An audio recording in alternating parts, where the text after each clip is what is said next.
여기 건축 현장에서 가장 흔하게 마주치는 두 가지 자재가 있습니다. 하나는 우리가 흔히 보는 흰색 비드법 단열재, 그리고 또 하나는 매끈한 분홍색 압출법 보온판입니다. 수십 년간 건축 시장에 공존해온 이 두 자재를 두고 여전히 많은 소비자들은 질문을 던집니다. 그냥 색깔만 다른 거 아니야? 비싼 자재가 더 좋은 거 아니야? 하지만 오늘 우리는 이 질문을 조금 다른 시각에서 들여다보려 합니다. 스티로폼과 아이소핑크의 비교는 단순한 가격의 문제가 아닙니다.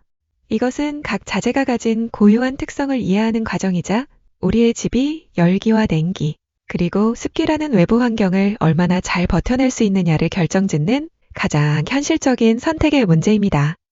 겉보기에는 비슷해 보이는 두 단열재지만 그 내부는 완전히 다른 구조적 운명을 가지고 있습니다. 오늘은 색깔 뒤에 숨겨진 이 두 단열재의 차이를 조금 더 쉽게 그리고 치밀하게 분석해 보려고 합니다. 잘못 고른 단열재가 어떤 결과를 가져오는지, 그리고 오래가는 집을 만들기 위해 무엇을 기준으로 삼아야 하는지 지금부터 함께 살펴보겠습니다.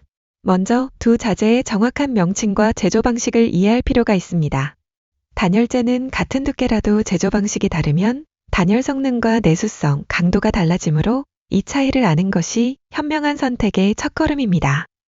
우리가 흔히 스티로폼이라고 부르는 자재의 정식 명칭은 비드법 단열재입니다.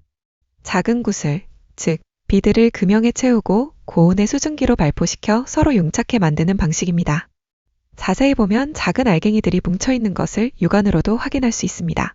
반면 아이소핑크로 알려진 분홍색 자재의 정식 명칭은 압출법 보온판입니다. 원료를 녹인 상태에서 연속적으로 압축하고 밀어내어 생산하는 방식입니다. 마치 가래떡을 뽑아내듯 성형되기 때문에 알갱이가 없고 내부 조직이 매우 치밀합니다. 이러한 제조 방식의 차이는 곧 밀도와 열전도율의 차이로 이어집니다. 동일한 두께를 기준으로 했을 때 구조가 좀 더 치밀한 압출법 보온판, 즉 아이소핑크가 비드법 단열재보다 단열 성능이 더 우수합니다. 하지만 단열 성능보다 더 주목해야 할 결정적인 차이가 있습니다. 바로 수분 저항성, 즉 물에 얼마나 강한가 하는 부분입니다. 비드법 단열재는 구슬과 구슬 사이에 미세한 틈이 존재합니다. 따라서 습기가 많은 환경에 장기간 노출되거나 침수될 경우 모세관 현상에 의해 수분을 흡수할 가능성이 있습니다. 단열재가 수분을 머금게 되면 열전도율이 급격히 상승하여 단열 성능을 크게 상실하게 됩니다.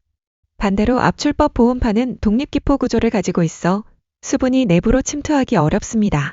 내수성과 기밀성이 뛰어나기 때문에 습기가 많은 환경이나 하중이 걸리는 구조라면 압출법 보온판을 사용하는 것이 에너지 효율과 구조 안정성 모두에서 훨씬 더 현명한 선택입니다.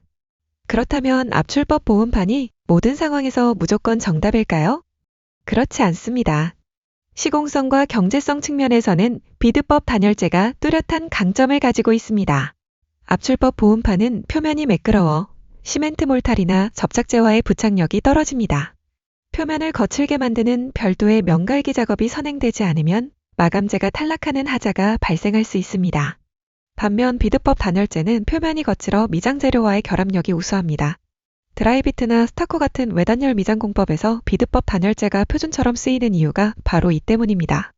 또한 비드법 단열재는 가격 경쟁력이 뛰어나기 때문에 넓은 면적을 시공해야 하거나 습기 우려가 적은 지상층 벽체 또는 외단열 공법에서는 비드법 단열재를 사용하는 것이 가장 합리적인 선택이 될 수 있습니다.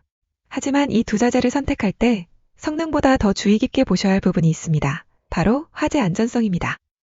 두 자재 모두 석유화학 제품인 폴리스티렌 기반의 가연성 단열재이기 때문에 화재 시 불이 빠르게 확산되거나 유독가스가 발생할 위험이 있습니다. 따라서 화재 안전이 중요한 건축물에서는 반드시 준불연 또는 불연 단열재를 사용해야 합니다. 오늘의 내용을 핵심만 요약하겠습니다. 첫째, 지하층이나 물을 사용하는 공간, 지면과 맞닿는 부위에는 수분에 강한 압출법 보온판을 적용하세요. 둘째, 지상층 벽체나 외벽 단열 등 경제성과 미장 접착력이 중요한 부위에는 비드법 단열재가 효율적입니다. 셋째, 두 단열재 모두 가연성 소재로 화재에 취약하므로 화재 안전이 중요한 건축물에는 준불연 또는 불연 단열재를 사용하세요. 단열재는 가장 저렴한 소비가 아니라 집을 위한 가장 현명한 투자입니다. 초기 비용을 조금 아끼려다 단열 성능이 떨어져 매년 난방비 손실이 커진다면 결국 더 큰 지출로 이어질 수밖에 없습니다. 적재적소에 맞는 자재 선택이 건축물의 수명과 에너지 효율을 결정짓습니다. 저희 에너가드 컴퍼니는 엄격한 품질 관리를 거친 정품 단열재를 공급하며 건축주님의 현장 상황에 딱 맞는 최적의 단열 솔루션을 제안해드리고 있습니다. 복잡한 단열재 선택 더 이상 혼자 고민하지 마세요. 기본을 지키는 시공이 가장 완벽한 단열입니다. 이상 친환경 단열재 제조 전문기업 에너가드 컴퍼니였습니다. 시청해주셔서 감사합니다. 만족하셨다면 좋아요와 구독 부탁드립니다.